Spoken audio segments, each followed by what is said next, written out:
Welcome. How y'all doing tonight? This is Van Overbay, and I'm the designer of SeaRovers. And hopefully, glad y'all could join me tonight. Got everything going here, and got First Mate Cooper over here keeping watch. So glad y'all could join me, and we'll fire off the first shot, get things going tonight. And let's see what we got here. I know we had a question from Raymond. Do you have any playthrough videos coming through third parties? Certainly is very useful to see you playing the game, but to see other noobs playing the game also gives a different perspective that's useful too.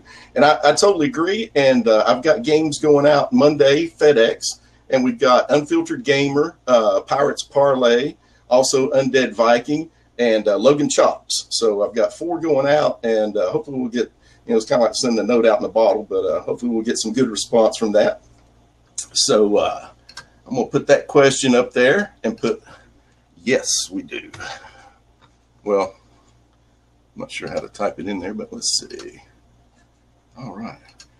So does anybody else have any questions they want to ask about the gameplay? I'm going to do a little bit. If you look behind me here, I've got the game board set up with the 2-player setup, and it's completely random. I didn't really set anything up special. Dealt the cards out, so I've got it set up. I can go through a little bit of how the turns work and how play works, also the combat system, and we'll talk about the solo game some too, because I've got some exciting stuff to talk about with the Blackbeard's challenge. I think that's going to be a fantastic solo expansion, and we're definitely doing that. So we'll talk about that a little bit. And let's see what else we got here. Good to see everybody. I see Beth and Preston, Michael, Lee, Leif, Peggy. Fantastic. So any other questions y'all want to ask about SeaRovers that I might can answer for you on the fly here, and then we'll start looking at some gameplay and seeing how that works. But I hope everybody's doing good tonight. Cheers. I'm really excited about the campaign. Thanks to everyone so much, all the backers. Everyone sharing the posts on my Facebook page, History in Action Games, and it's doing real good. I feel we're really strong, and everything's getting set with these preview videos coming in. I'll put the last bit of gameplay up on the Kickstarter page, and also talk with Quartermaster Logistics today. So I've got the last few estimates on the shipping costs. I'll be putting that up. But everything's looking fantastic. I'm running this like a campaign. It's 30 days, and so I've run advertising campaigns in the past, and I think we got a really good, strong campaign going right now, and that's because of you all. We've got over 400 people, so each and every one of you, if you spread the word, it's only going to keep increasing in our followers. We're almost up to 2,000 now, so I really appreciate that. All right, now it looks like Preston's got a question here. So will you show us what the new cards look like, artwork and what they do? Yes, I will. Now I don't have those printed out and set up over here, but I am going to start putting those in all the updates. So the first one, I'm going to show you all the captain cards. There's 24 different captains in the game, 12 Buccaneer and 12 Pirates. So I'm going to put those in the next update, and then be releasing all the rest of the cards also, because they really look fantastic. There's only a couple of minor changes between 2.0 and 3.0. I mean, I'm sorry, 2.0, 3.0 to 4.0. Really, I increased, there's 4 attacks and maybe a couple of different pirates I shuffled around, a couple of numbers, but, it's still pretty locked down as far as the gameplay. Now, the artwork, I completely redid the artwork from the ground up, about a year ago is when I started. Some of y'all are friends with me on Facebook, and you saw me, it popped up as a memory yesterday or the day before, and I was surprised it had been a year. But I have reworked the artwork completely. Every single card, of course, the game board, the packaging, the game box, and everything. So it's really a nice package. And but I'll show you how the gameplay works here a little bit, and that'll give you a good idea kind of how SeaRovers flows, and it's got a good tempo. And I haven't even looked at these cards yet, so, and I have to change glasses. I do apologize, but since I started designing SeaRovers in 2000, my eyes are getting a little bit wary for wear. And let's see here. Maybe we can see what I got. I've got a sloop, got a wild card that's scurvy, got some crew cards, and some 6-pounders. So now you've got 12 pieces of 8 to start the game with, and you already get a starting vessel. So each player has a starting vessel to start the game. Now I've got Yankee Williams, and everybody starts with a sloop, a single crew card, and 4-pounders, and that's a 4-dice ship. So that's not too bad. I mean, that's, you know, it's kind of on the low end of the scale, but because it goes all the way up to 9 dice, but at least it gets you going, and you don't feel like you're, you know, pigeonholed right off the get-go. And you've got a starting port. So Yankee Williams' home port is Old Providence, and so I can go ahead and put a marker out there just so when he sets sail, we'll get going with him. And as I said, I've got 12 pieces of 8, so I'm going to look at my cards. And now at the beginning of the turn, first thing you do, we're going to go ahead and put the hurricane out and get it going. So I'm going to set that up. And it enters the board on one of the 6 spaces on the right. You simply roll the dice. So it enters on number 4. And then what we're going to do is going to roll 1 dice for the direction. And that's the chart right on the game board. So we get a 3. That means it's going to move west. Due west. And it's going to move 2 spaces. So we move the hurricane 2 spaces. And there's a hurricane marker that you pass around from player to player each turn, because the hurricane moves each player's turn. So I'm going to give that to player number 2 there. And that does the hurricane. Now next I'm going to go ahead and roll the weather. And this will be for the whole turn. If we were playing 4 players, everybody would deal with the same weather. But right now, just got 2. Let me grab some dice here. So first thing I'm going to do, and this chart's on the game board also, is we're going to roll 2 dice 6 for the wind strength. All right, I got a 5. So that means it's light winds. I've got a marker here on the board. I'm going to put on the light winds. And now whether we're using the advanced rule movement system or the basic, what the captain's going to have to do, since it's light winds, he'll go up against 1 die 6 with his nautical skill. Now if he wins, he gets an extra move space that turn. If it was medium winds, it would be against 2 dice. If it was strong winds, it's 3. And that's the same in both movement systems. Now, let's see. We're also going to, let's see. With a 5, it's light winds west. So I'm also going to put the compass marker on west, so we don't have to roll the dice again. But now we're just going to use the basic move system for the first couple of rounds here, and I'll show you kind of how that works. So I've got 12 pieces of 8. Next, I can draw a card. I can either draw one from the top of the draw pile, I can draw the top of the discard pile, or I can draw a new attack card from either one of the attack piles. There's an attack pile for Buccaneer cards and an attack pile for pirate attacks. Now you've also got over here the community attack row. There's 4 attack cards, 2 Buccaneer, 2 pirate, and then each player will have their row of 6 attack cards. I've got 3 Buccaneer and 3 pirate. Right now I've got B1, B4, B9, P2, P14, P16. And so it gives you a pretty good spread. I'm going to go ahead and draw my card. I'm just going to take one off the top of the discard. Well, actually, I'm going to pick up the Brigantine. There's a Brigantine is the top of the discard pile. So I'm going to pick that up. Put a new card for the top of the discard pile. Now I can play my turn. I've got 12 pieces of 8 to spend. So right off the bat, let's see. I'm going to go ahead and put a Brigantine on the table. Now the bottom, the number in the bottom left corner is how much you have to pay to bring it out of your hand and place it on the table. So this is going to cost me 3 pieces of 8. So I'm going to put it down, and I'm going to set 3 of my 12 pieces of 8 aside to show I've spent that. And let's see. I'm going to go ahead and put a 3-mast ship out also that I've got in my hand. So we'll put that out, and that actually costs 4 pieces of 8. So I'm going to think about that, though, before I place it. So I'm going to see how much it costs Yankee Williams to get going here. Now, he's already built. So now to set sail with him, we look at the sloop card, and it's got a cost of 2. That's the cost to bring it out of your hand, and it's also the cost to set sail. So I'm going to turn it sideways to show that it's at sea. I'm going to pay 2 pieces of 8. That means it's at sea now. And now I can go ahead and move with it. Now the movement is going to be, the base move of the sloop is 6, and it's going to be the captain's nautical skill also if he gets the bonus. And then we also look at the weather chart, which is right on the game board.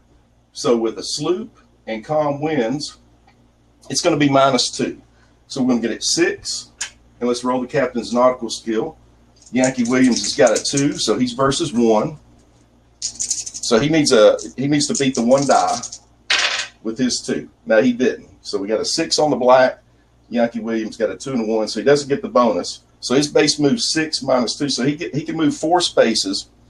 And as I said, it's going to cost 2 to set sail. We paid that. Now we got to pay 4 pieces of 8 for the spaces he moves. So I'm going to set 4 aside. And now I can move the playing piece on the game board, those 4 spaces. And with Yankee Williams, he's a buccaneer. And with the attacks that I've got out there, B9 is only 3 spaces away. So I'm going to, instead of moving 4 spaces, we'll just call that 3. So he's on B9. And that's a 3 dice attack. He's a 4 dice vessel completely. So we're going to go ahead and try to complete that attack. So he rolls 4 dice versus the attack's 3 dice. Now, if we're playing with other people, you can choose who you want to roll that other dice for you. That kind of keeps everyone involved. But let's go ahead and roll 3 dice versus 4. Let's see what happens here. All right. Well, we got shattered. So Yankee Williams lost that round of combat. Because what you do, I messed them up, but you basically compare dice. It's sort of risk stocks if you got more dice. So your top 2 pair are going to be what you look at first, and then if there's a winner, then that wins the round. Of course, if those are tied, you get the next top pair. But Yankee Williams lost that round. So we have to take damage, and it's our choice. We can take guns or crew. In this case, it won't really matter. Both are worth 1 dice. So, but if we look at the attack, if we do complete the attack, the bonus on the attack is a crew card. So I'm going to lose the crew for the damage, and then hope that maybe I'm going to try one more time just for the heck of it and see if we can't complete it. It's 50-50. Every single odd in the game, like that 4 dice versus 3 dice, I have charted out. And so that's a pretty good tool to look at. I mean, it's pretty obvious, you know, what 50% odds are with dice, but some of those other curves, when you get up to different dice values, like 9 versus 4, or even the 2 dice ship, you know, there's some interesting curves in there, especially with the ties. So the crew card goes away. It goes on the discard pile. And as I said, I'm going to push my luck, and I'm going to go ahead and try to complete this attack one more time. 3 dice versus 3. Let's see what happens. Yankee Williams is the red. All right. So I've got a 6, and there's no 6 on the black, so I completed the attack.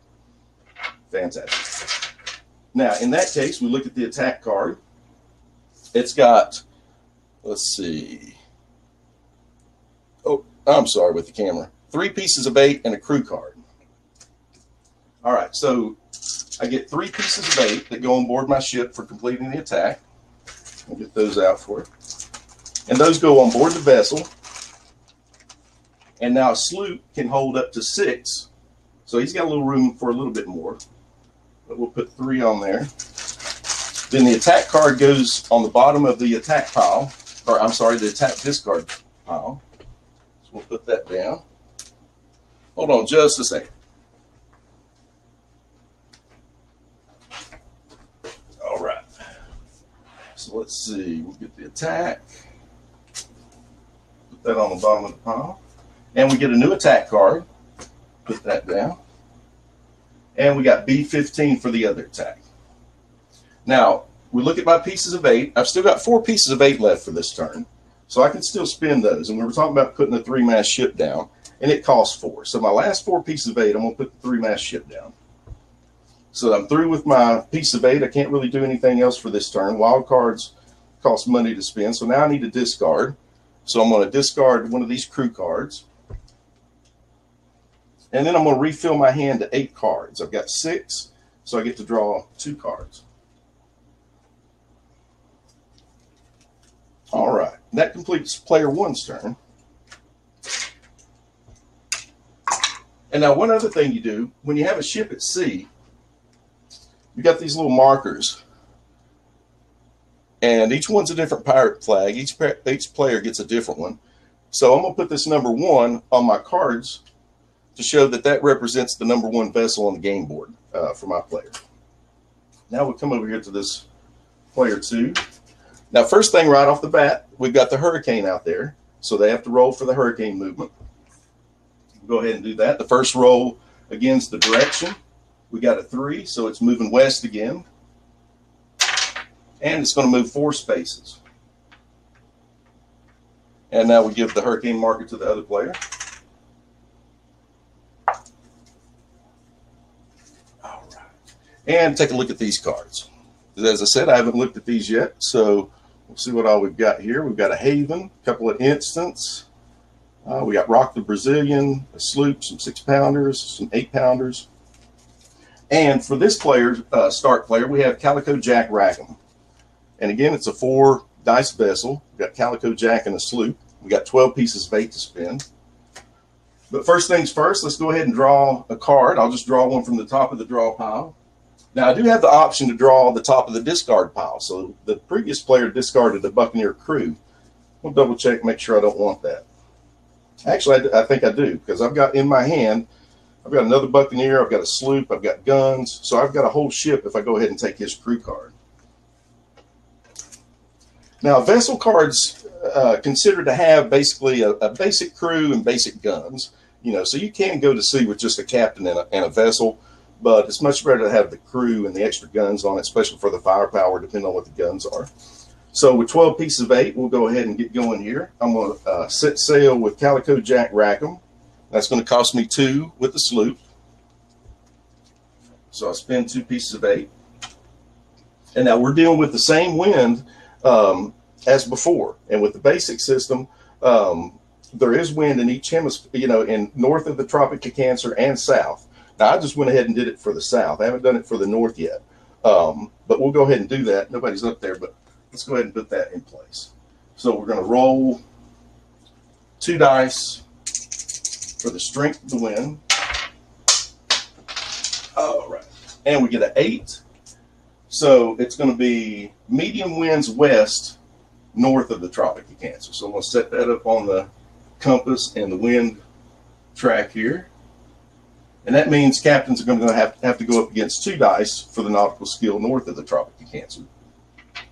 So we've got our sloop set sail. Now I'm going to take a quick look at the attacks. Calico Jack starting out from Port Royal. So let's put his marker over here for number 1. And I'm going to go ahead and put his flag marker on the ship, on the cards. And let's see what attacks we've got here we might be able to take care of, or actually go after. And we can take a look at the community attacks too. We've got P9 and P4 over there. So let's see. I think we're going to head out towards P12. That's very close. Not too well. I mean, it's not real close. It's 10 or 12 spaces. But with a sloop, let's go ahead and see what we can move before we do anything else. So we spend 2 more pieces of 8. We spent 2 to set sail. I'm sorry. And now we're going to roll for the captain's nautical skill. And we're in the south Tropic of Cancer, so it's just 1 die. So 1 versus 1. The black die will be my captain. All right, so we got that. So we got the bonus. So that's going to be 6 plus 1 is 7. And then with the light winds with a sloop. Now, see, I messed up the first turn. I actually said it was -2. I was looking at the calm instead of the light. I apologize. These live streams made me a little nervous. It's actually supposed to be plus 3 with a sloop with light winds. So we're going to play it. And since he went to an attack, it really won't matter because he'd have had to stop anyway, the previous player. But with this one, let's go ahead and he's going to get to move 9 spaces. And I've got 10 pieces of 8, so I can spend all 9 of that 10 to move 9 pieces. So let's go 1, 2, 3, 4, 5, 6, 7, 8, 9. Whoa, let's wait. That's going to put us close to the hurricane, so I'm going to watch my course here.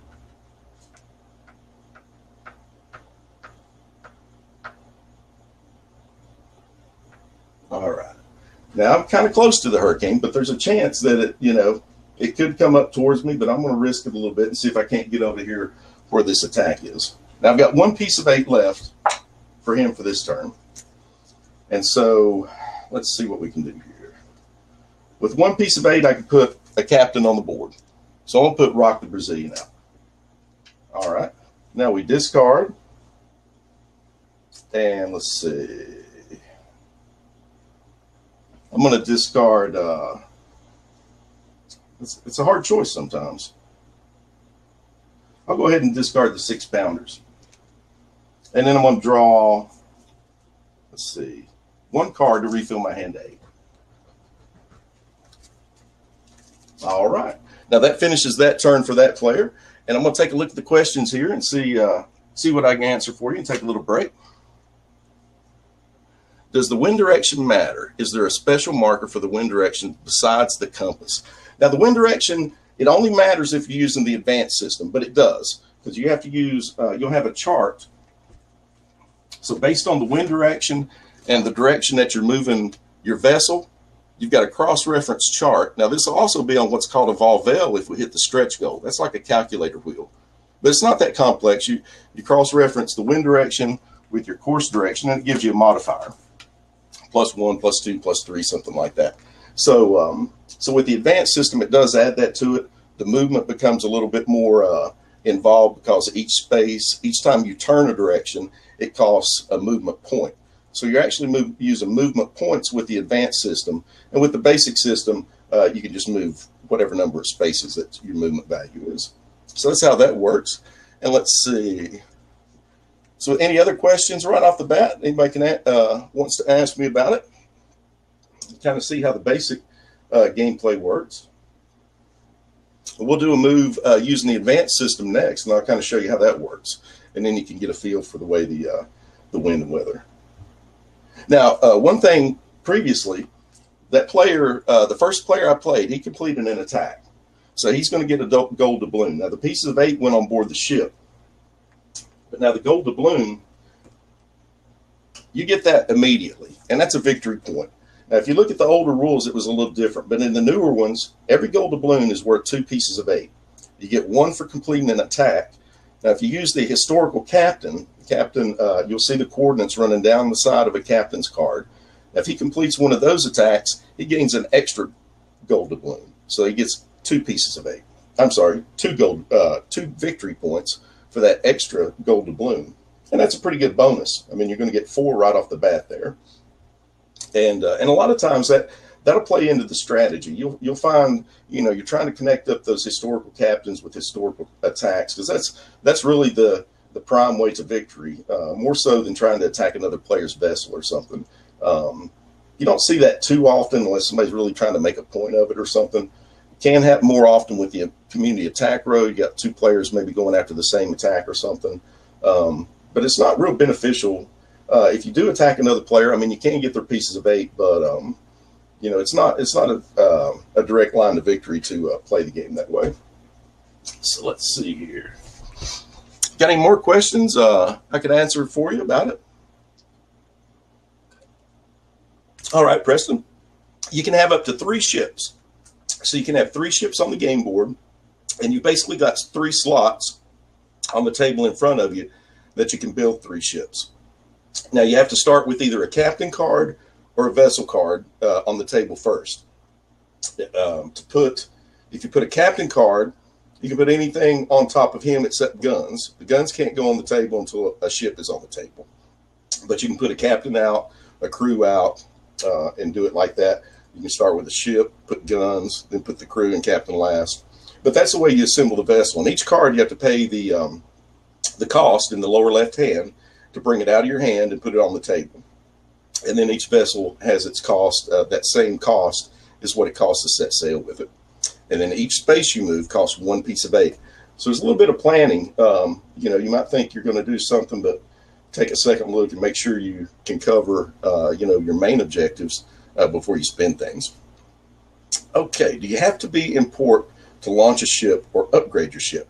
No, the way it works, you have your home haven. And so that's where, when you set sail, that's where your vessel's going to leave from. And as long as that's your haven, that's where you have to return it to. But now you can change that haven. Like very next turn, I could come in and change this haven out. And with that vessel at sea, I could bring him into that new haven. So that can be a good part of the strategy, because you got a pretty good area of board to cover. So you might have a ship go out from one haven, and at some point in the game, change that haven to where he's closer to it after he's maybe caught a couple of attacks and completed them or something like that. To upgrade your ship, The only way you can do that once it's at sea is through completing an attack. Every attack card has a bonus on the bottom. It'll have like a crew or a type of vessel or something. And that's not automatic. That card has to be available either in the purchase columns or on top of the draw pile. So it's not a sure thing you can get that. But if you know that type of card's out, that can play into your decision to go after a certain attack also. You might see a particular card, because some of them even have warship. So you might see a warship out there in one of your attacks, and if that card happens to be in the purchase pile or on the discard pile or something, or even in your hand. I forgot to tell you that. I do apologize. But if you have the card in your hand, you can use it to upgrade your vessel when you complete an attack, if that's the bonus. So that's another very important angle.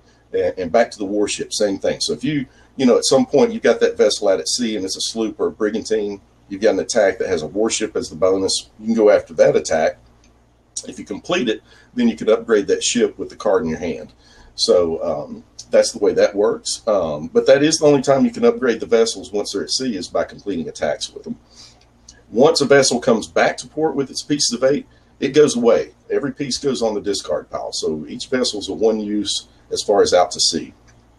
And with 3 vessels, it's you've got a good little bit going on, but it's not too much. But it also mitigates, if something happens to one of your vessels. Like I took a chance there with Yankee Williams on that first attack. I mean, he could have easily been unsuccessful, and he wouldn't have been a very useful vessel at all. I may have been able to do something with him, but and of course you can scrap him. You can scrap a complete vessel if you want to. Open that slot up, if you get something that's knocked down and want to get rid of it and rebuild something else. But it gives you a lot of options, and it's a very streamlined kind of system. But with the hex map and the movement, there's a lot of thought goes into it, a lot of planning with mapping out your moves, what particular attack, order you might go after. Your strength of your ship could increase or decrease. So you got things like that, and the strengths of the attacks to look at. So let me see. Do we have any other questions here? We got cards, wind direction, how many ships have to be in ports. We got that covered. I think that's looking pretty good. All right. Well, if there's any more questions, I'll answer it. But if not, we'll go ahead and go on to the next turn. Now, one thing about the game, with the way it is now, you play 12 turns. You move the marker on Blackbeard's last fight track each turn of the game. So players are more concerned with completing their objectives in a particular time frame than trying to gain the most money and necessarily attacking other players and things like that. So it's more of a, there's always the pressures on because the games progress and Blackbeard's fight track's getting closer to the climax. And when the last turn, that 12th turn, that's the last round. So everybody gets to go that last round. It's an even game, and everybody gets a final chance to see who can come out with the win. And it's based on the victory points. You're going to get 1 victory point for every piece of 8 that you have secured back home. If it's out at sea on a ship, you're not going to get credit for it at the end of the game. So it has to be brought back to port. And then every gold doubloon you have, you're going to get 2 victory points for it. And then the player with the most victory points, of course, wins the game. Now, if you do happen to come down to a tie, we're going to have a duel. So we'll look at the captains, who's got the captain out there. You'll also get to look at the cards in your hand, and you can put a captain and a vessel together and have a final duel if it happens to be a tie, and that's kind of fun too. It doesn't happen very often, but it's a fun way to resolve a game. So let's look at this next player here, and we'll get this play going. And we're going to roll for the Hurricane to start this turn. And we're going to roll, again, 1 die for the direction. And that's a 2. And that's going to send it northwest, which is going to send it right directly toward that vessel I put out there, which is what I was hoping for. Hoping not to happen. So let's see how many spaces it moves. I am about 4 spaces away, so it's probably going to affect that player next turn. 1. All right, so he's safe. He's going to be able to move away and get away from it, more than likely. But he will have to move it before he moves his vessel, so it could still affect him. So let's see. Now we're going to roll for the weather again. I'm sorry, the weather stays. It is going to change because this is a whole new round around the table because it's just 2 players. So we're going to roll 2 dice, and that's going to give us a 9, which in the south of the Tropic of Cancer is going to give us medium winds So we put that there, and we're going to actually roll the dice to see the wind direction. So we roll a 5, and that's going to put them west. All right, now the same thing north of the Tropic Cancer, 2 dice. We get a 3. That's going to put us in calm winds. And the direction is not going to matter because with calm winds, you don't have to worry about the wind direction. All right. With calm winds, even with the advanced system, it's -2 flat across the board. So that's what we've got up there. Now let's go ahead and draw a card to start this turn. And I can either take the top card of the discard pile,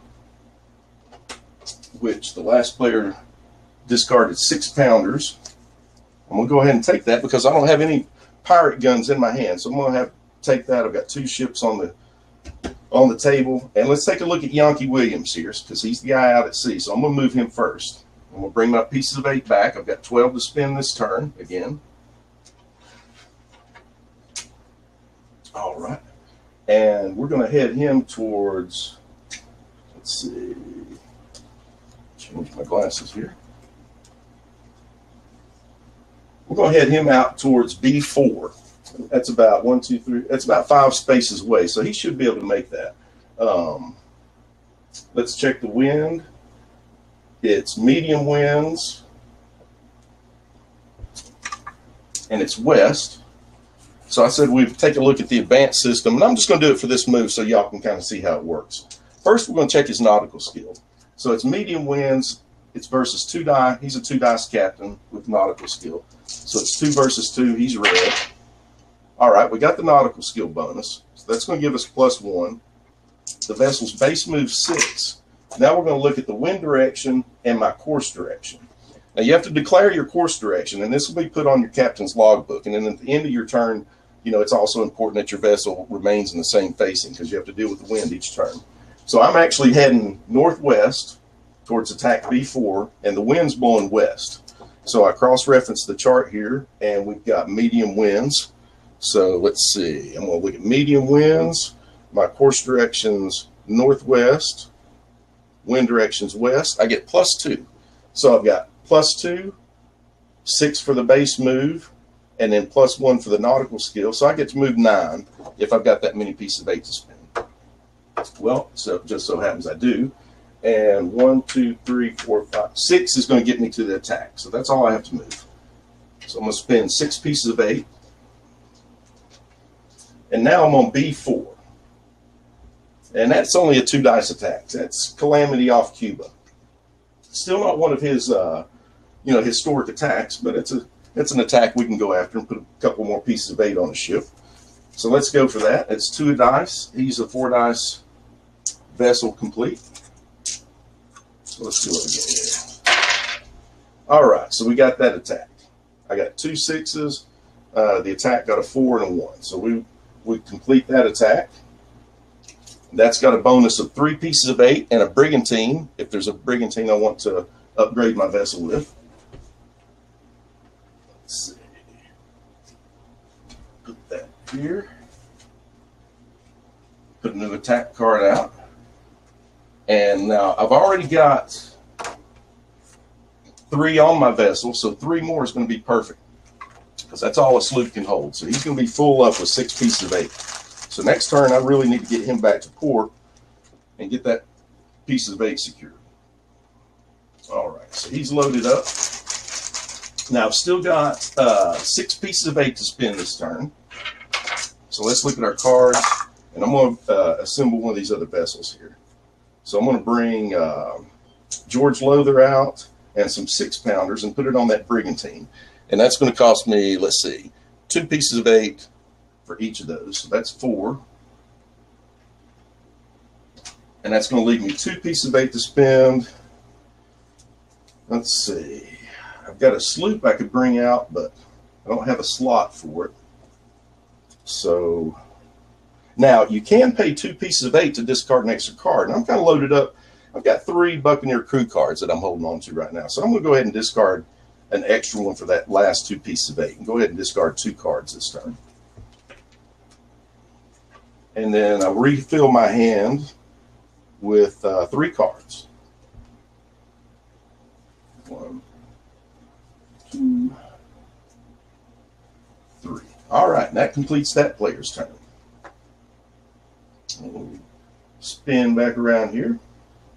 Now, does anybody have any other questions? I'll take a little sit up here and see what we got. Yes, and Preston's got a question. So it looks like there are attack hexes where you can land to attack. Do these ever go away or expire once the attack is successfully completed? Well, what happens is when you complete an attack, of course, every attack location on the board is represented by a card. And so when you complete that attack, that card is going to go on the bottom of the attack card draw pile. And it goes face up, so you know when you get to the bottom of it. But those can come back into play. I mean, it's removed from your attack row and then goes back into the mix. It does take a little while because there's 36 attacks instead of 32 in 4.0. But those can come back into play. So they don't necessarily go away or expire. They get completed, go to the bottom, but can come back around. Let's see. So hopefully that answers your question, Preston. Who else is out there? Pop up and say, hey, cheers. All right, let me scroll here a little bit. If another player is loaded up with pieces of 8, can I attack? If successful, what would be my plunder? That's a great question, and absolutely, you can attack another player. Now, it's not guaranteed that you're going to get all their pieces of 8. So let me take a look here.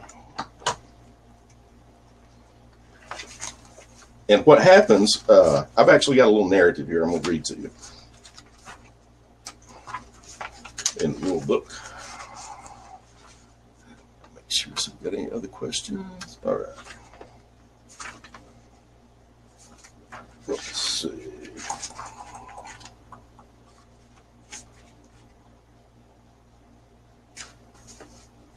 All right. When a vessel is defeated in player versus player combat, the captain is fatally wounded and the vessel is heavily damaged.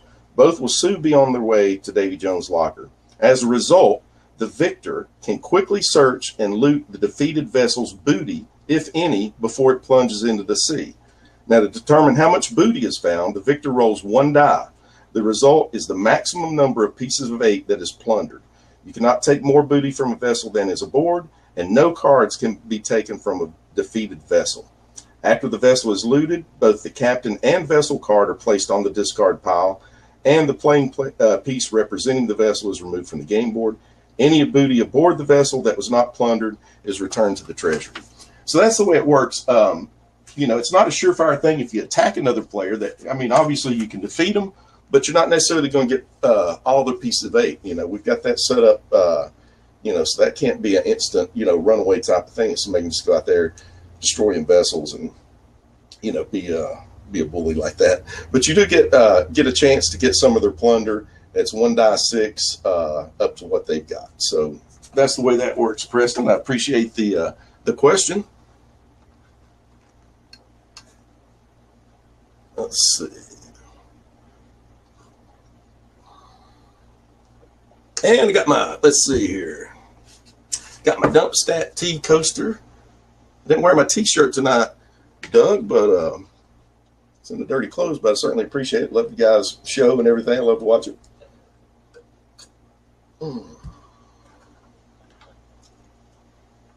Is there anything else about a turn or a situation you might have a question? There's one thing about my rules and everything is like, everything is very buttoned up. I mean, situations that occur, you're not going to find something where it's not covered in the rules.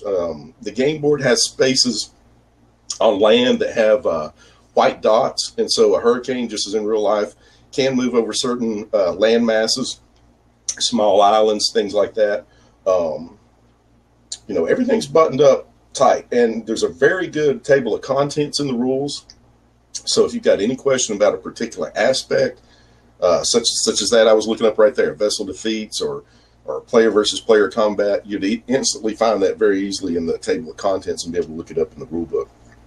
And that's one of the nice things. Now, I know some people have asked about the solo game in the comments, and the way the game comes, you know, with the base solo game, you're basically playing against Blackbeard's last fight track. Same way, you're playing 12 turns, and you're going to have a certain number of objectives and pieces of 8 that you need to get to win the game before that timer runs out. Now, you have to play wild cards on yourself if they come into your hand or come up on the discard pile. And you do have to pay those costs. You know, most of the rules are very similar, and it's a very challenging game. Now, with Blackbeard's challenge, I have some really cool stuff in mind for that, because with it, we're actually going to have a track that's 18 spaces. And this is going to be similar to what I created for Soviet Moon and Tranquility Base. It works really good. It's an AI type of system.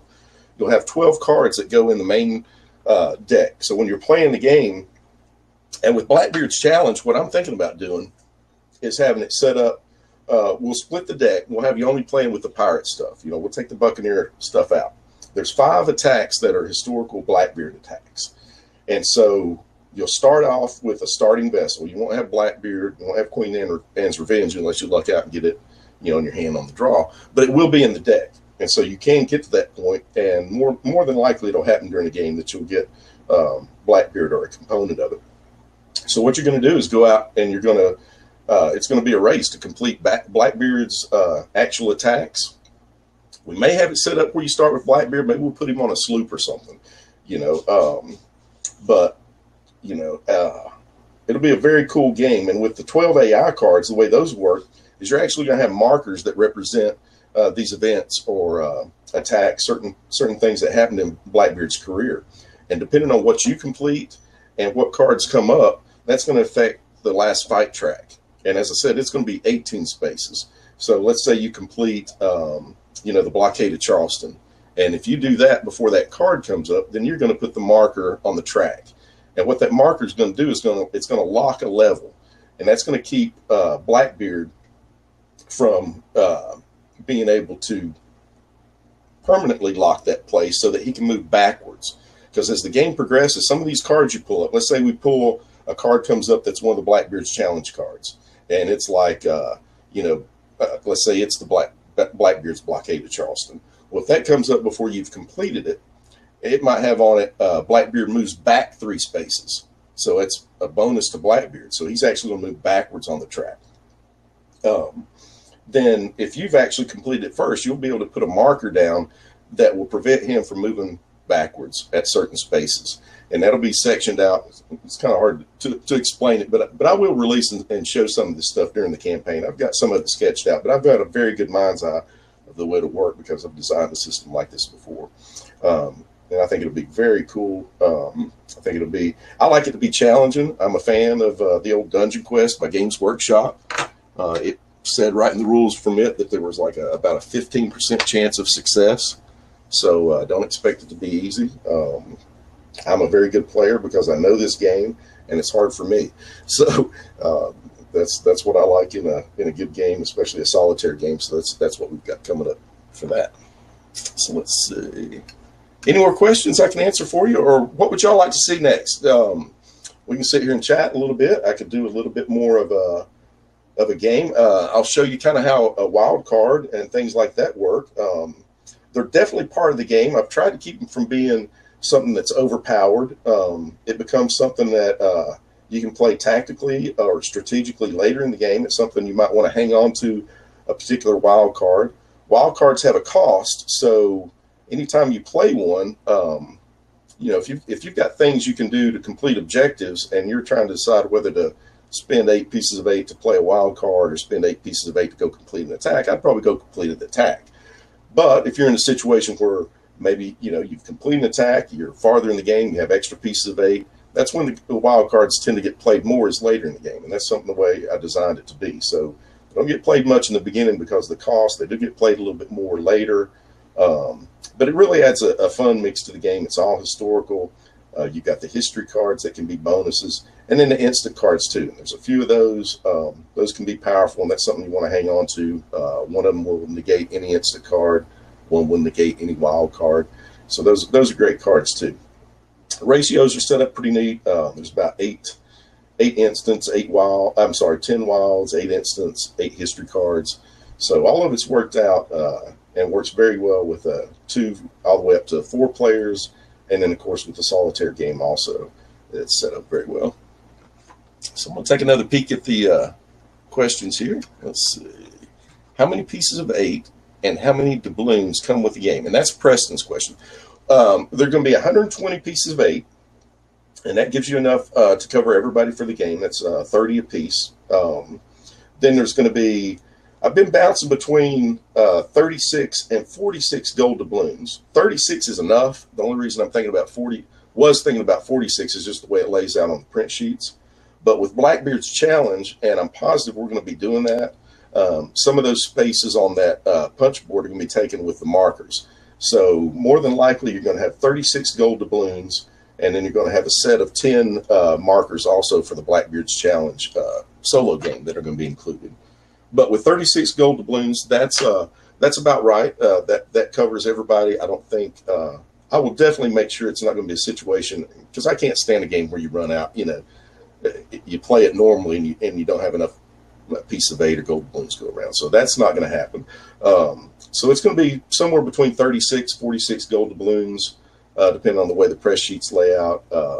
Piece of 8 right now are set at 120, and that should work out pretty well for everybody. Hopefully y'all are able to hear me good. This is really on my second time using a webcam, so you know, it's new to me. I kind of got it jacked up way high here so you can see the game board. But also, you know, we've talked about gameplay videos. As I said earlier, I've got stuff going out to Undead Viking and Unfiltered Gamer, Logan Chops, and Pirates Parlay. But I also got the camera in yesterday. I bought a Canon T7i that I'll be able to shoot video with. It's actually just right here beside me. Got it set up. Haven't recorded anything yet, but I've got it basically set up so that it'll point down right on this game board. And so over the weekend, I'm going to have the 4.0 cards put together. So everybody's waiting to see that. And that's what I'll have out here. And I can shoot a little bit of gameplay video myself, show you how the solo games. I also have all the diagrams put together with the 4.0 cards. Those will be put on the Kickstarter page. I hate having that up there and it incomplete, but everything's about buttoned up. But I'll put the some gameplay diagrams up with that text and get that taken care of. And everything is going to shape up to have a real strong, you know, last week of the campaign. So I'm looking real forward to that. All right. Any other questions I can answer for you?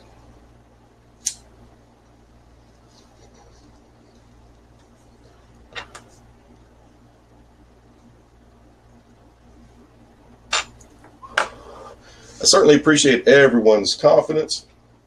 You back in this project. This is, you know, a project that, you know, I mean, of course I'm a designer. I'm going to say it's a killer game, but it is a killer game. I mean, I play all kinds of games. I play chess. I play, you know, Axis and Allies. I play Euros. I play, you know, war games. It strikes a really nice balance, I think. I played a lot of card games. I mean, I'm a poker player. I played Magic back in the day. You know, some of my card play design is rooted in some of that. You know, it's rooted in some of the combination. It's a meld-based game. You know, you're putting melds of cards together, and I think it just works out really good. This was just something. This is a type of system I created. It's similar in ways to Tranquility Base and Soviet Moon, but not anything that hinders the progress of the game design. I mean, everything works to you know, the theme. I mean, it's all to incorporate the elements of a pirate's life, the ships, the different vessels, the aspects of wind, weather, the historic attacks, the locations they used, and then also the wild cards add the flavor of the different things you had, like you know, duels, mutiny, scurvy, different things like that are all encompassed in the wild cards, and the history and the instant cards. Got Davy Jones' Locker, the Flying Dutchman. You know, I call my handle on a lot of sites, Board Game Geeks, is Vanderdecken, and Captain Vanderdecken, he was the Flying Dutchman. That's what purported his name was to be, Captain Vanderdecken. So I thought that was a pretty good fit since my name's Van. So if you see somebody out there Vanderdecken, that's probably me. So who else is out there? Pop up and give me a shout out.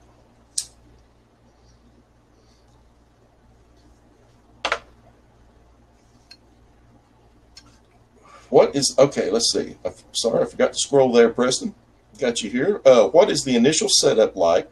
Do you use card drafting system, or is it just random draws for the cards? How is starting havens determined?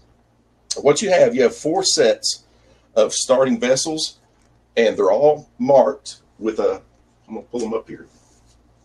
They're easy to spot, so you can sort them out of the cards at the beginning setup. But your starting vessel cards, each of them, if you see up in that top left corner, they have a jewel, and these are all the red ones. So all 4 starting vessels have a jewel like that, and then there's a haven that goes with each one too.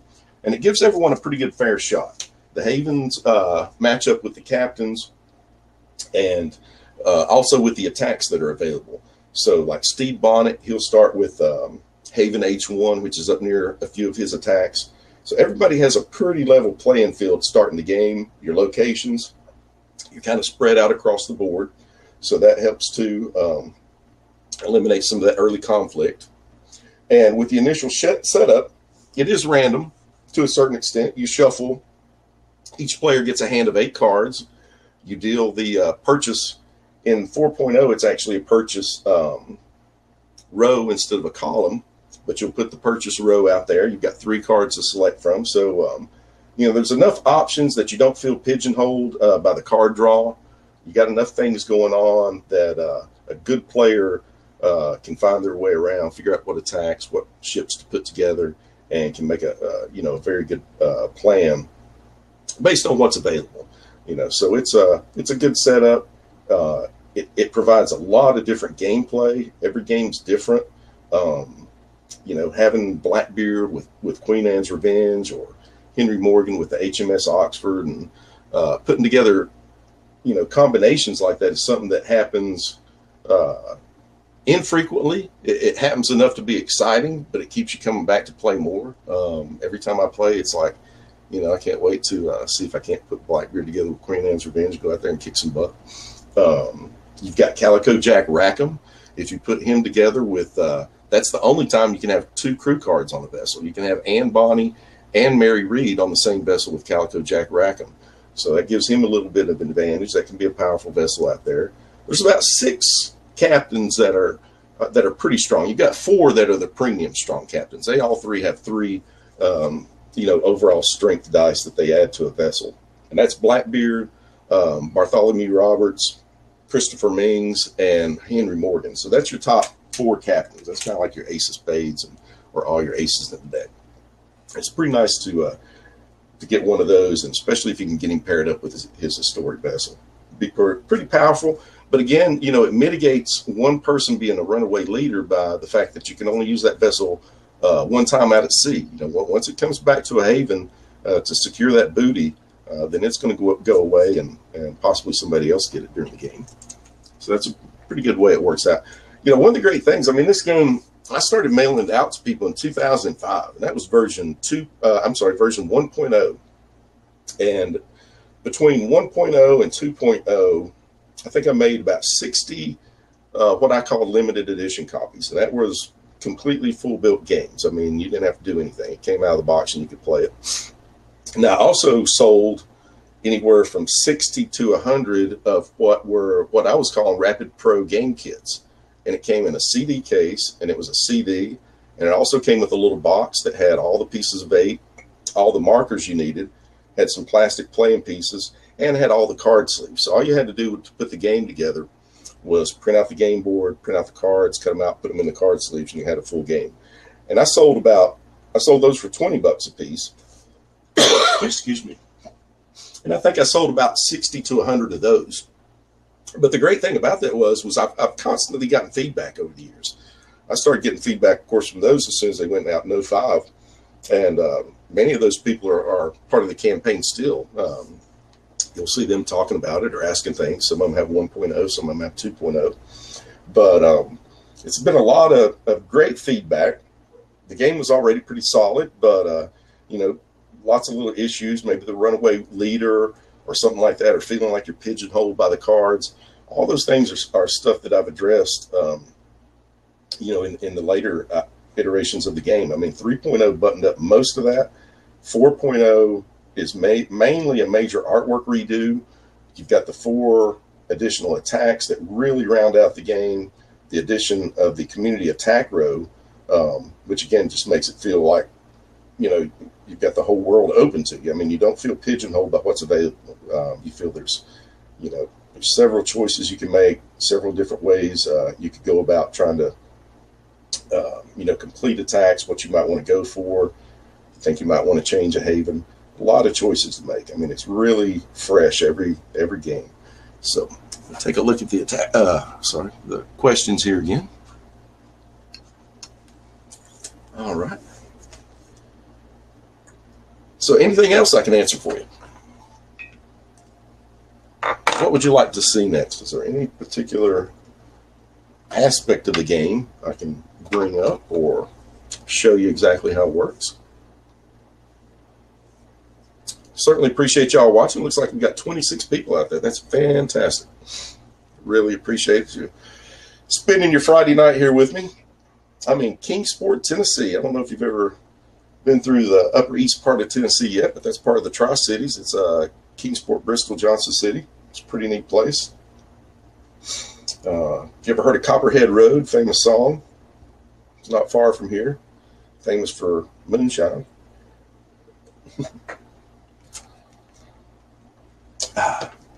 I don't imbibe much. I can tell you, though, it's nervous making these live things. I know I've stumbled over my words several times, but I'm not used to doing this.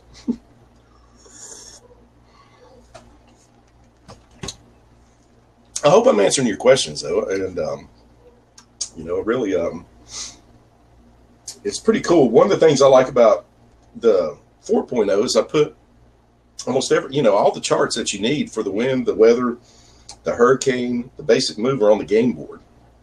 And then we got additional spaces or space for the cards, you know, out to the side, the attack row, with the community attack row. You've also got spaces that will put the draw piles. So everything's set up very ergonomic. It's something I really thought out design-wise, you know, putting it together. I mean, I've revisited this design a couple of times over the years. And each time, you know, I've tried to button up, make things a little bit better, make it easier to play, make things smoother. I love the way the basic move system and the advanced system integrate. I mean, the cards are exactly the same. You use the same value, same basic move value that's on each card. All you're doing is looking at whether there's you know, wind speed and wind direction, depending on which system you're moving. The nautical skill works the same. It's really cool. Certain captains have better nautical skill than others. Henry Morgan wasn't necessarily known for his nautical skill. I think he actually wrecked a ship. So all that's kind of incorporated in the game. You know, some of the captains may have been a little stronger when it came to dueling or their personal hand-to-hand combat skills. They may have been weaker in that aspect as opposed to their command strength, how well they were commanding their you know, the crew. So you've got 3 major aspects. You got saving rolls, you got nautical skill. The saving roll kind of represents his personal strength, you know, hand-to-hand duels, things like that. Then at the top of the card, you've got his command strength, and that's how much he adds to the actual strength of a vessel. And so that's pretty cool.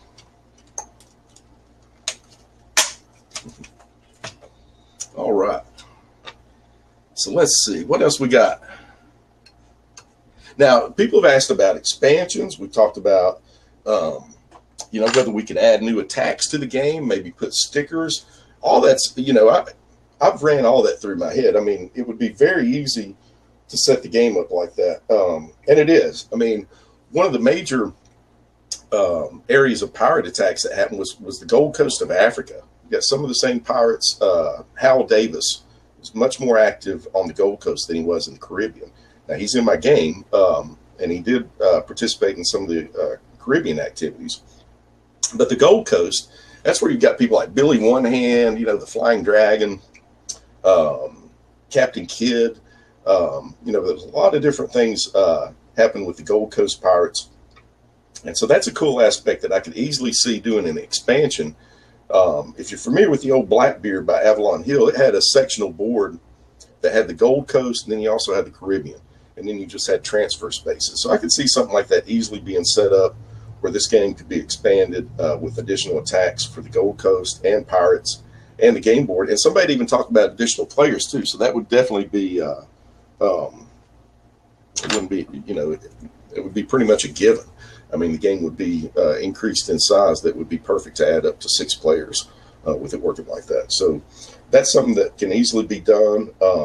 I used to have smaller expansions. I used to have I had 2 16-card expansions with version 1.0 and 2.0. Most of those cards have been incorporated into the actual base game now. I didn't want it to come across as something like that, you know, there's going to be a bunch of expansions or something like that you have to keep buying. I really wanted this to be something looked at, especially with the Kickstarter campaign, as an all-encompassing game. Everything you need is in the base game, and it's like that. We've got some stretch goals. There's some cool stuff, but it's not things that I think lessen the game if they're not in it.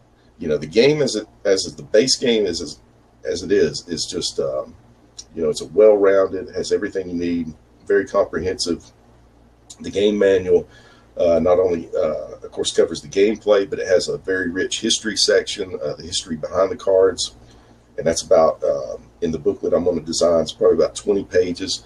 Gives you much more in-depth history behind each and every card. On the card themselves, you'll find some historical information, but within the game, within that booklet, it gives you a full rounded history of the Buccaneer era and the Pirate era.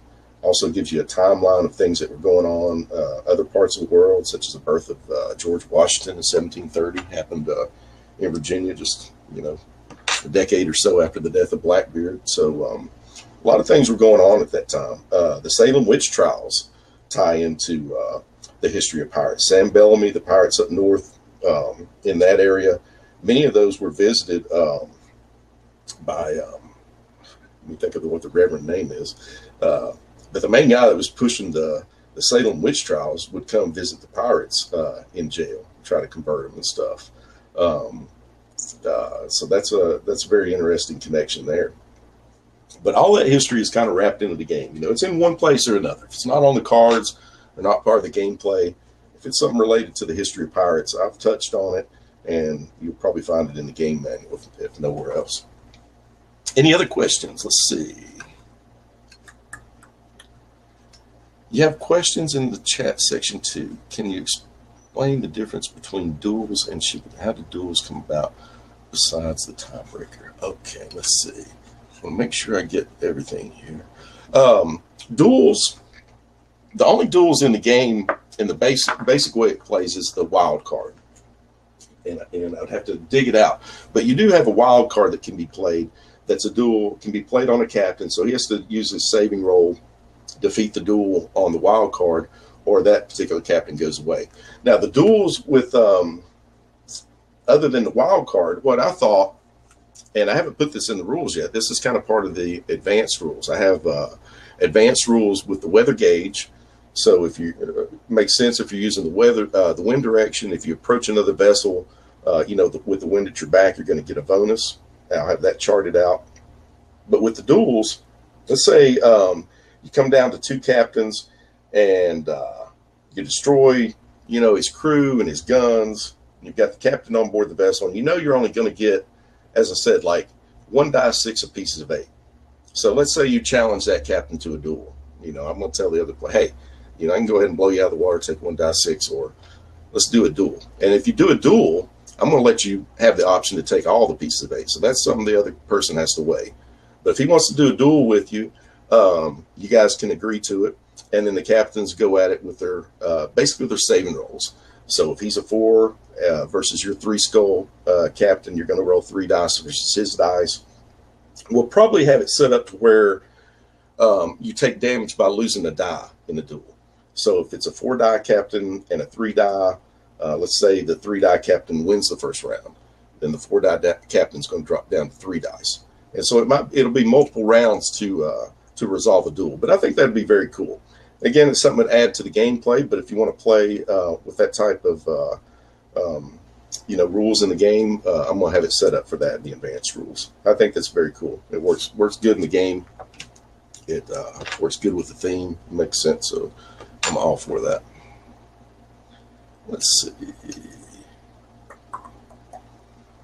Now, hopefully, okay, let's see. I need to go. Okay, I'm in the Q&A, so I'm going to bounce over to the chat. There we go. Here we go. And there's Kayla. That's my daughter, Kayla. What is your favorite gameplay mechanic game? So excited for the launch. My favorite gameplay mechanic. It's probably the hex-based map. I think that's something that, from the get-go, I thought the game needed to have to capture the nautical feel. Many games, there's a lot of nautical games that use an area movement system and things like that. But, you know, to get wind, a wind direction, and a feel for that, you know, you really had to use a hex-based map. And still, that was a challenge because with wind, you've got, you know, 8 points of wind direction. And I struggled with that. I mean, I've got notes where I tried every which way to get, you know, to work with 8 points.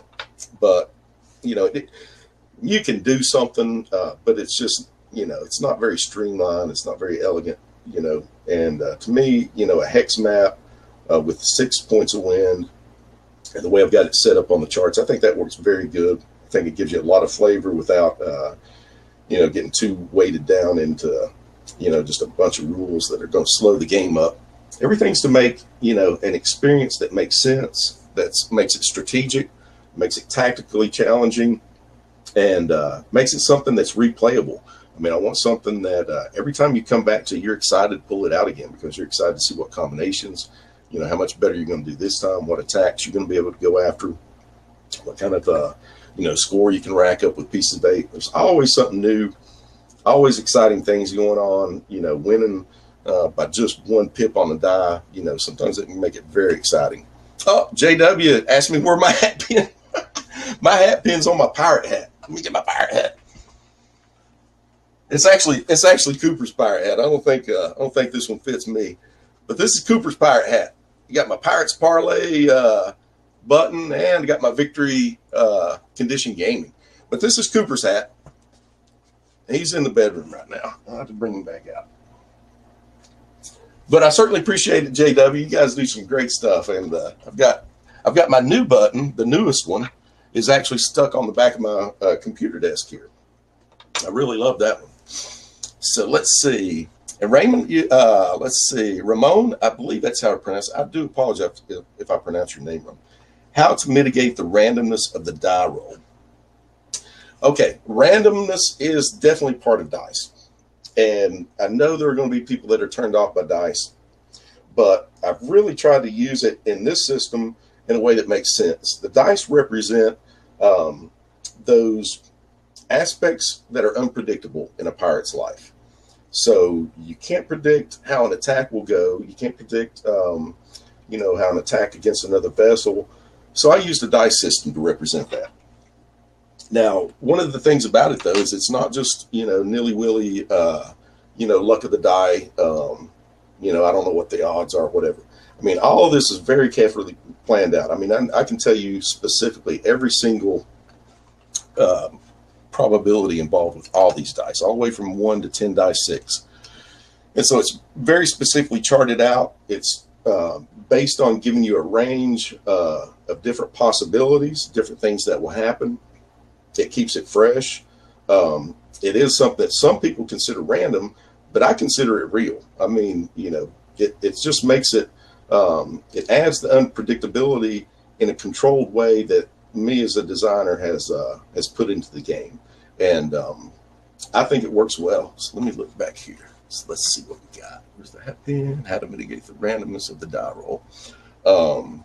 As far as mitigating the randomness, now, one of the things I have done between, especially from version 1.0, the movement system was almost purely based on die rolls back then.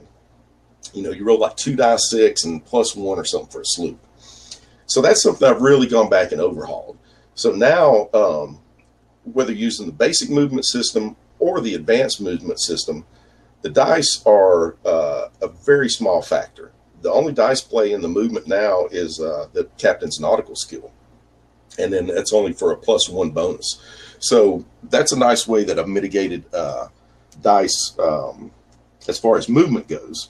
But now for combat, you just have to deal with it. I mean, you know, if you got a 9 dice ship and you're going up against a 6 dice ship, you'll know what the probabilities are. And more than likely, you know, you're going to win that battle. but there are going to be circumstances where you don't, and that's just the way it goes, you know. So let's see. Very dapper. Thank you, JW. All right. So let's see what else we got here. I mean, I'm sorry I didn't pop over to the chat earlier. I made it. Beth, woohoo! Good to see you. Ramon, I hope I'm pronouncing your name right. Anchors Up. Awesome. Fantastic. So who else we got here? We'll pop over the Q&A. Make sure there's nothing in there. All right. Good deal. Preston, thank you so much for alerting me to the chat. Any plans for a player board or aids? There are definitely player aids. Those are coming right in the base game. I thought about having player mats. You don't need them. I mean, basically, you've got your cards laid out. I could do a really cool graphic, really nice player mat, neoprene, and I looked into that as a stretch goal. But the things just weigh so much. I mean, to me, it's just the weight of those items versus the functionality and what they add to the game. I just didn't see it as a bonus. I saw it as something that would be something that could cause problems, especially being this my first Kickstarter that I've run myself. I plan on doing more of these, hopefully, in a very near future. So I just wanted to try to keep everything on this one smooth, keep, no T-shirts, stuff like that. We got one miniature.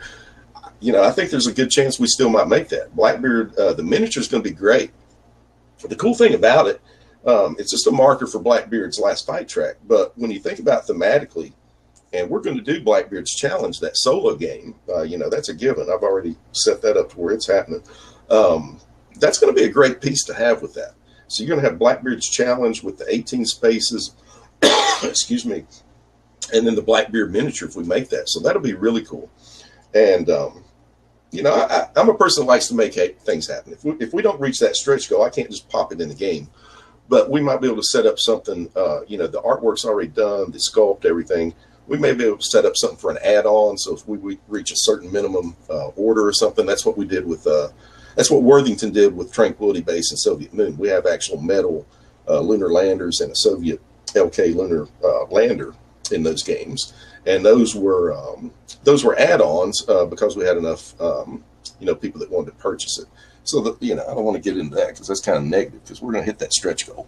So we'll just look at it that way. All right. Cool.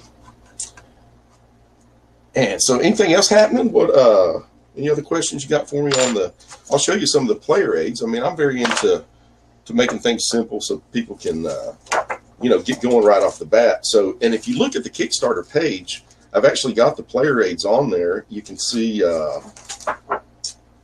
you've got a player reference sheet, and this walks you through the phases, completing attacks, moving vessels, everything you need to know. It's double-sided, all the way down to changing havens, securing your booty, how to play wild. So with this one sheet, you pretty much get you going right off the bat.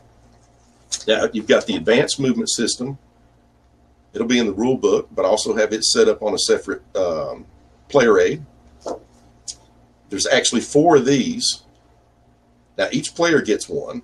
They have different graphics on them, but if you look in the upper left-hand corner of it, you'll see there's a wind direction chart. And depending on where you're sitting on the game board, that'll around the table, that will line up with the compass on the game board. So it just makes it easy where you're sitting, and you can look at the wind direction and know that that's what you're looking at direction-wise on the game board. So there's 4 of these, one for each player. Now, hopefully we'll have the Volvels for this. Now, I don't know. Do y'all know what a Volvel is? Let me get one here. It's a calculating wheel. Now, these were very popular in the 40s, the 50s, even up into the 60s. And you still see them today. You might go to the paint section at Home Depot, and they might have one that shows you, different color combinations of paint. I'm going to try to get it turned here so you can actually see it. Okay, this is a Volvel. This is an old school proportion wheel we use in graphic arts, to tell you a percentage or something. But you basically turn it. You got 2 different values. You got the outer wheel, the inner wheel, and you turn it, and it gives you a different, a calculation of whatever percentage. So what I'm going to have, and what we have for the stretch goal that's called Probabilities in Peril is going to have a double-sided Volvel. It's going to be made out of punch boards. It'll be, thick cardboard, but it'll have one wheel on one side. The other side's actually going to have two wheels, and that's going to be for the wind direction and the wind strength in your vessel. So basically, instead of having the chart, the cross-referencing chart, you'll have the Volvel, and you simply turn it, line up what your vessel type is, what the wind direction, wind speed, and it's going to give you that modifier, +1, +2, -2. Makes it super simple. The other side of the Volvel is going to have all the combat probabilities. You'll have the outer dial have like 1 die all the way up to 10 dice. Same thing on the inner. And then when you're doing combat, or whether you're doing your nautical skill, or you're going up against a wild card, all you have to do is line it up. 2 dice versus 4 dice, 2 dice versus 6, 9 dice versus 3. And you can see exactly what the probabilities are. It's going to give you the probabilities for a win. It's going to give you the loss, and then also a tie. And depending on the situation in the game, ties are sometimes handled differently. It's called a standoff in combat, and it can have a, sometimes if a player manages to tie in combat, he might have the option of withdrawing from combat. So ties actually, aren't just necessarily rerolls. That's something that can be taken strategically into account when you're looking at the probabilities. So let's see, what games have influenced SeaRovers, if any? I would say thanks JW for that question. I think the biggest influences were Richard Berg's Blackbeard by Avalon Hill. That's really, when I started, that was about the only, there was a couple of pirate role-playing games I looked at, just historical, kind of looked at what they were doing with the vessels, the vessel types, things like that. Of course, Sid Meier's Pirates, that's an old favorite. Played that on the Mac years ago. Had Pirates Gold also. I also had a game by Bethesda, Sea Dogs, a PC game. I didn't play it much, but anywhere I could find something to pick at reference, because researching pirates, especially when I started, back before the internet was a factor, finding information out about certain aspects was difficult. Different ship types, different guns, the weight of guns, the pounders. That's something that, it's come to light more recently as they've done excavation on Blackbeard's Queen Anne's Revenge. They found a lot of 6-pounders. I think 4-pounders are some of the main guns on board of it. So in the game, I've tried to make that realistic. You got 4-pounders, 6-pounders, 8-pounders, 12-pounders. Of course, ships in the line back in the day, they went all the way up to 40, 42-pounders, stuff like that. But the pirates, I think most of the time, the guns that they had would have been in 3, 4, 6-pound range. But in the game, they go all the way up to 12. And that gives us a good range from 1 die, 2 dice to 3 dice. Other games that influence SeaRovers would be games that are card-based, like Magic, using combinations, using melds. The hex-based, I would say the combat system, is rooted in things like Axis and Allies and Risk. I've tried to enrich it. It actually started out much more complex. And that's one thing about this game. Every single aspect of the game started out a whole lot more complex. In the original get-go, when I started designing it, and that's the way I design things, I'd much rather, go with a broad scope and then reel things back to the things that are necessary, the things that add flavor. It's all about editing and streamlining. So, and that's a process that will push and pull over time. There'll be times where you go back and you might put things back in, try it, pull things back out.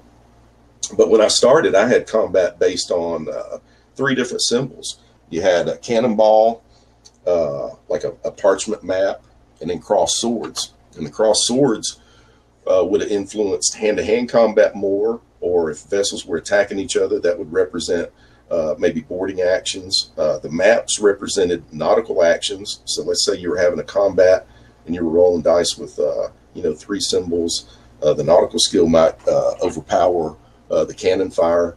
So that's something I was looking at and thinking about. But in the end, I took everything that was, simulating and replicating and distilled it into, what I have here with the die 6 system and the way the cards work. So I don't feel there's no compromises I made, except, and I wouldn't even call it a compromise. You know, do you want to sit down and play a 6-hour game, or do you want to sit down and play a 2-hour game? So to me, that's not a compromise. That's an aspect that, you know, I wanted the game to have. Now, it's a 2-hour game with 4 players. It's less than 2 with 4 players and the basic move system. But if you're using the advanced move system and some of those advanced rules, I mean, it can go much longer. I mean, it could go 3 or 4 hours, just depending on how, you know, people are having fun and taking their time and aren't, you know, trying to get it done quick. It can be a really rich experience, you know, to play in over a course of 3 or 4 hours, something like that. So that's some of my influences on that. Poker, chess. I mean, lots of games, but it's not rooted in you know, one particular game as far as you know, any single system. You know, I didn't take like you know, a game and just regurgitate some rule or system I've seen. Everything I, you know, pretty much created to fit the theme thematically and what's going on with a pirate's life. So, hey, we got 25 now. Looks like more people jumped in. Anybody else want to pop up and say hey, or tell me what you'd like to talk about, or see another aspect of the game?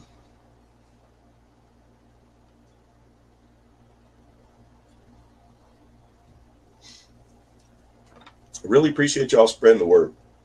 You know, I mean, I'm one person, and I do pretty much everything you've seen. I mean, from the gameplay, the design, the graphics, the art direction, the campaign graphics, the writing, everything behind the campaign as far as, you know, putting the strategy together, just putting the Kickstarter campaign, running the ad campaigns, how I foresaw it all coming together.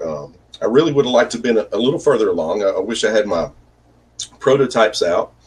Some of y'all know I did have some kidney stone issues. Gosh, all the way before the holidays. I spent Christmas and New Year's laid up for 2 weeks. So, and I was trying to get this thing together, you know, back before the end of the year. And then as the end of the year progresses, it's just like, nah, it's not going to happen. So, you know, I've really worked hard to bring it all together. Went ahead and launched thinking, you know, I think everything's in place enough. And I really appreciate the confidence. I know I had a little bit more time to pull things together, and that's what I've done. So, you know, we will have preview videos, gameplay videos, gameplay diagrams, all the shipping cost estimates will be up there. So I have all that covered. Some of those in the next few days, and some of it over the next week or so. But we've got 20 days left in the campaign. We're sitting well over, you know, solidly above 400 backers. Got almost 2,000 followers, and that's going to keep growing. And I know we're going to convert more of those as the campaign progresses, and you know, those final elements come in. So, especially with everyone spreading the word, you know, thank you so much for sharing my History in Action Game posts. Some of y'all are active on Board Game Geek on my threads, Twitter, Instagram. So I really appreciate that so much, because there's only so much I can do. My hands are full a lot with trying to get these last little bit of the stuff together to get these videos and everything for you. You know, I really should be 3 people out there or more. I mean, you see a lot of Kickstarter campaigns. You know, most of these are teams of people. You know, 5, 6, 8, 9 people doing different things. But, you know, I have an ad agency background, an art and design background, gameplay, game designer, advertising. So I tend to sometimes bite off quite a bit. It's a challenge to see what you can do sometimes.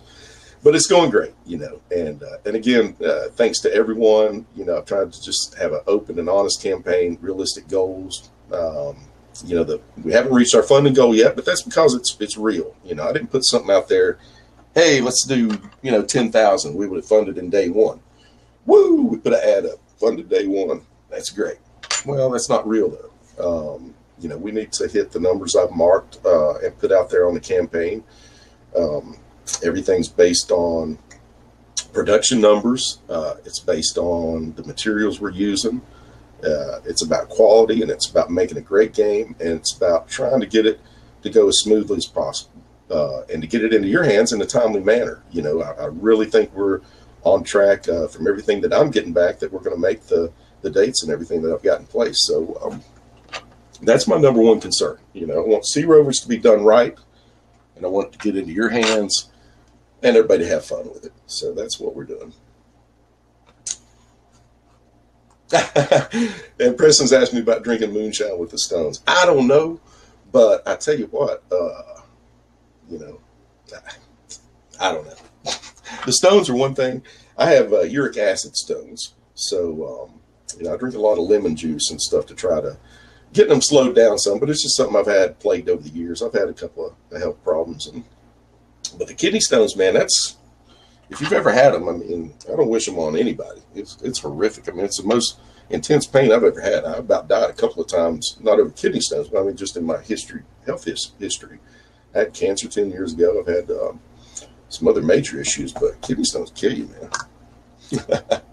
Thanks, Preston. I certainly appreciate it. You know, and I will tell you, you know, 10 years ago, my wife and I were diagnosed with cancer, September of 2008. And it's the same week, you know, just out of the blue, and it just blew us away. I mean, flipped everything. And but they told me it was 60-40 back then that I'd be here in 5 years. You know, about 60, I think 60 on the good side, 40 on the bad, whatever.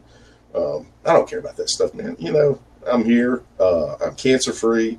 That's 10 years ago. And, you know, I live life every day and do these things like this, like SeaRovers, because these are the things that are going to be here after I'm gone. You know, people are going to play these. I get messages from people that have played Moonshot, that have enjoyed it for so many years. They play it with their family. I've had people that have sent me messages after one person after their father died, telling me how much he loved that game. Another person whose wife has some type of physical challenge. I can't remember exactly what it was, but Moonshot was the one game that she could play. It's a mail-based game. It's card-based. And it's just something they love. They actually had to order 2 sets of cards from me. They wore the cards out so much they played it. So my game's really kind of under the radar. You know, Moonshot came out in '98. You know, Board Game Geek didn't exist. It was the best new family game in Games Magazine, Games 100. It was won several awards. But back then, you know, how do you promote it? I mean, you can call it certain types of game, but games, you know, niches back then weren't established like they were in the early 2000s. So Moonshot kind of, gamers didn't really know about it. You know, it was in a lot of museums. People that picked it up really liked it, though. Now, the Dice Tower, Ham Tag, those guys did a video in 2014 just out of the blue because one of them had bought Moonshot, I believe, years ago at Kansas Cosmosphere. And it made their top, I mean, it was one of their #1 top Ameritrash games with War of the Ring and Zombicide or something. So it's some good company. You know, they do have a great level of gameplay. I know I can just say that, and some gameplay videos are going to help you. But, you know, it's not something where I just threw a bunch of pretty pictures together and make it look like a game, get it out there and sell it. You know, gameplay is paramount. You know, I played games before I could draw. You know, I started playing chess when I was 2 or 3. I can't remember when I actually learned how to move the pieces, as opposed to just moving around on the game board as a child or almost infant. But I did start, you know, by 3 or 4, I was actually playing the game.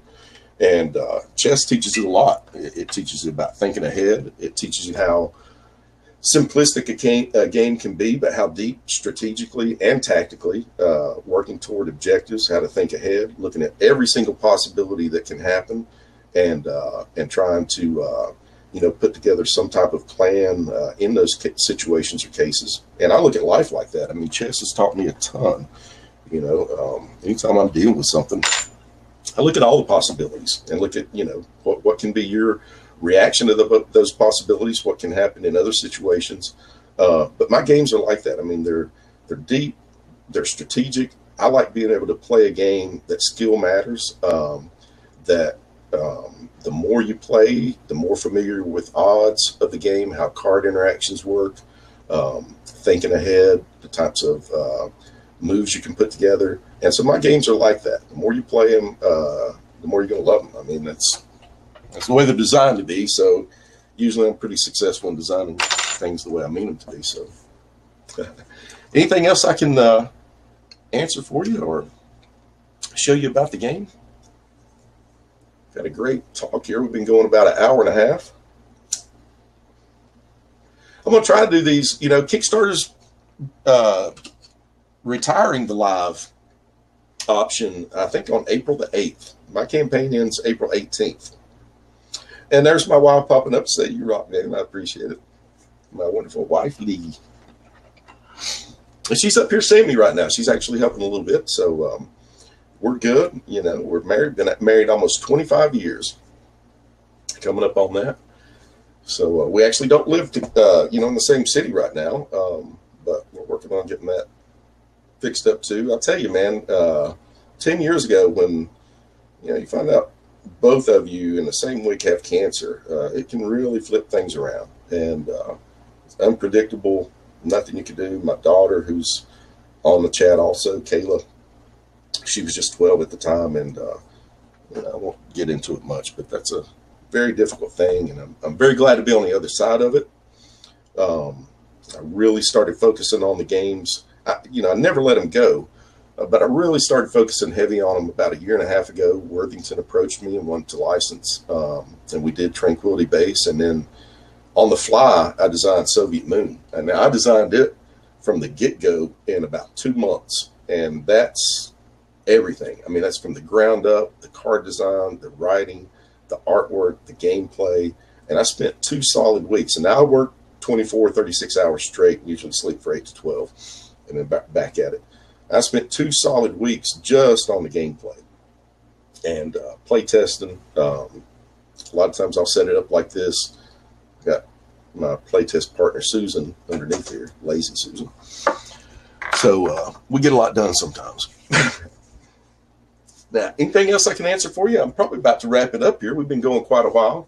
This will be on the page for a good time. I'm also saving these. I don't know what I'm going to do with them, but you know, keeping them. The only bad thing about saving them is the chat doesn't remain on the you know, on the save video. So you know, spread the word, have people check it out. I am who I am, and that's the way I went into this campaign. You know, no surprises. Yeah, I drink moonshine sometimes. I smoke a pipe, but that's just me. And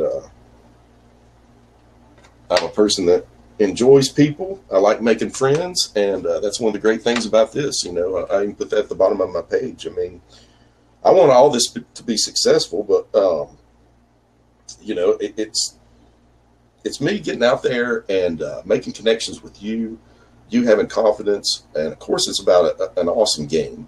You know, and that I don't want to lose focus on that, but I know also with Kickstarter, it's the person behind it. So, you know, I just want y'all to know who I am, and this is me, this is Van, and this is what I do. So let's see if we got any more comments here. All right, anything else? I'm about to wrap it up, but if y'all want to say or you know, ask me any more questions, I'll be happy to answer them.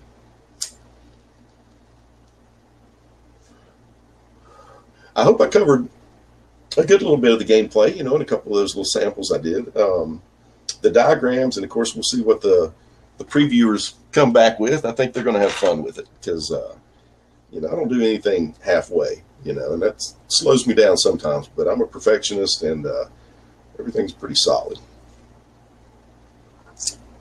Well, thank you so much, everyone, for joining me tonight. I'm going to wrap it up. I'll give you one more chance here.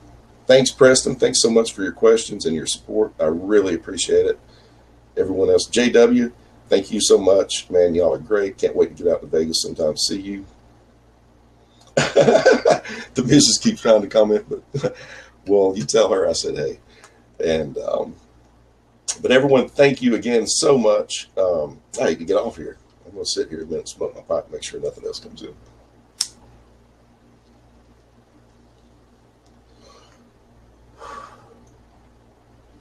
All right, I'm going to wrap it up. Y'all have a great evening. Keep spreading the word about SeaRovers. Again, if each one of you, you know, just tells one person, or, you know, make sure you can get somebody to back it. You know, go out there and grab a dollar backer and make them, you know, get in on this. If everybody does that, man, you know, we're really going to go gangbusters this last, you know, we're just now getting into the middle of the campaign. I mean, You know, we're only about 10 days in, so we're about a third of the way. We got 2/3 left, and that's going to be great. All right. Ramon, thank you so much. And Lee, I love you too. JW, good night, my friend. And everyone else that's watching, good night to you. And I hope you have a wonderful evening. And I'll see you next time. And visit me in the comments, you know, on the Kickstarter page. I'll answer every one of them, any questions you have. And I will see you next time. Thank you so much. Van out.